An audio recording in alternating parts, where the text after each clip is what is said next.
အားလုံးပဲမင်္ဂလာခင်ဗျာ Service Star Sport Facebook page နဲ့ YouTube channel လေးနဲ့အားလုံးပြန်လည်ကြိုဆိုလိုက်ပါတယ်ဒီနေ့ဒီဗီဒီယိုလေးမှာတော့ကျွန်တော်အနေနဲ့နောက်ဆုံးရနိုင်ငံတကာဘောလုံးအားကစားသတင်းများနဲ့ဘောလုံးလောကရဲ့ဘူးတုဒများအကြောင်းကိုတင်ဆက်ပြသပေးဖို့မှာဖြစ်ပါတယ်ပထမဦးဆုံးတစ်ခုအနေနဲ့တော့အိမ်ကွင်းမှာကမ်ဘက်ပြန်မလာနိုင်ခဲ့ဘူးဆိုရင်အန်ဆလိုတီကိုထုတ်ပယ်သွားဖို့ရှိတဲ့ Real Madrid အသင်းပဲဖြစ်ပါတယ်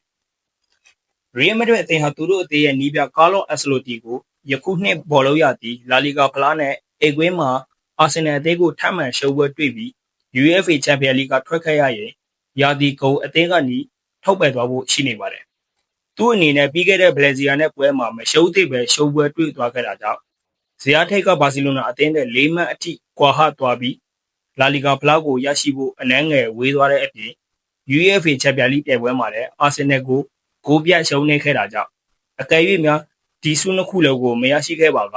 ရာသီကုန်မှာအသင်းကနေထုတ်ပယ်သွားဖို့ရှိနေတယ်လို့စပိန်မာဂါသတင်းကနေဖော်ပြလာပါတယ်။အကယ်၍ Real Madrid အသင်းကအက်ဆလိုတီကိုထုတ်ပယ်သွားခဲ့ရင်သူ့နေရာမှာအစားထိုးဖို့အတွက်အသင်းရဲ့နီးပြဟောင်းဇီနဒီဇီဒန်ကို၃ကြိမ်မြောက်ပြန်လည်ခေါ်ယူသွားမယ်လို့လည်းသိရပါတယ်။နောက်တစ်ခုကတော့မိုဟာမက်ဆာလာကိုတက်တာတိုးနိုင်ခဲ့ပြီးဗာဂျယ်ဗန်တိုက်ကိုပါသဘောတူညီမှုရရှိခဲ့တဲ့လီဗာပူးအသင်းပဲဖြစ်ပါတယ်။လီဗာပူးအသင်းဟာသူတို့အသင်းရဲ့အဓိကအသက်သွေးကြောကစားသမားဖြစ်တဲ့မိုဟာမက်ဆာလာကို2020ခေါ်အထိစာချုပ်အသစ်တစ်ရပ်တက်တာတိုးနိုင်ခဲ့ပြီးဗာဂျယ်ဗန်တိုက်ကိုလည်းနောက်ထပ်2နှစ်တက်တာတိုးဖို့သဘောတူညီမှုရရှိခဲ့ပါတယ်။ဒီနေ့ဘောလုံးရသည်မှာသူတို့နှစ်ဦးဟာအကောင်းဆုံးပုံစံတွေကိုပြသထားပြီးလီဗာပူးအသင်းနဲ့တူ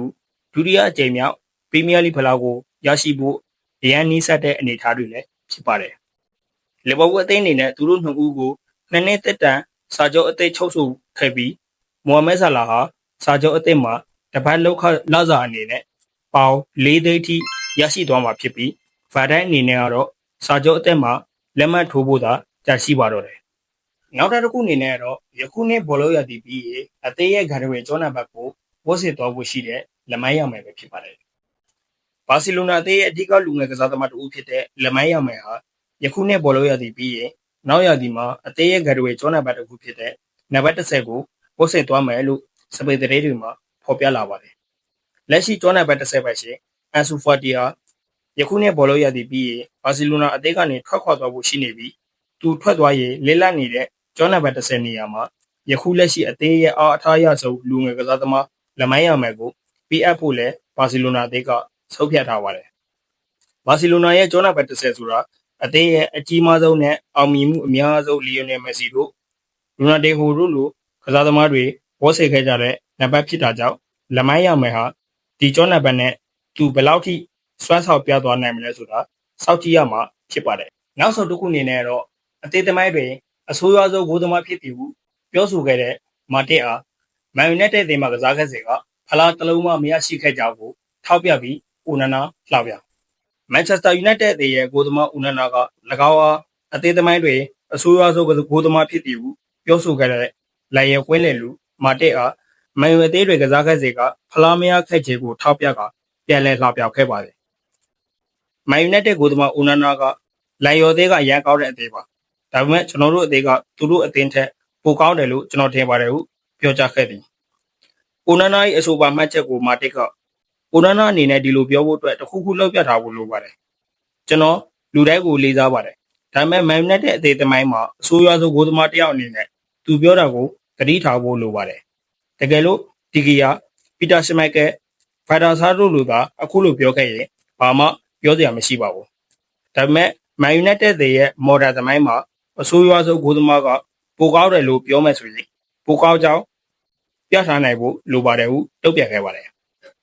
်မာတစ်ဟာမန်ချက်စတာယူနိုက်တက်အသင်းမှာ2019မှ2022ခုနှစ်ထိ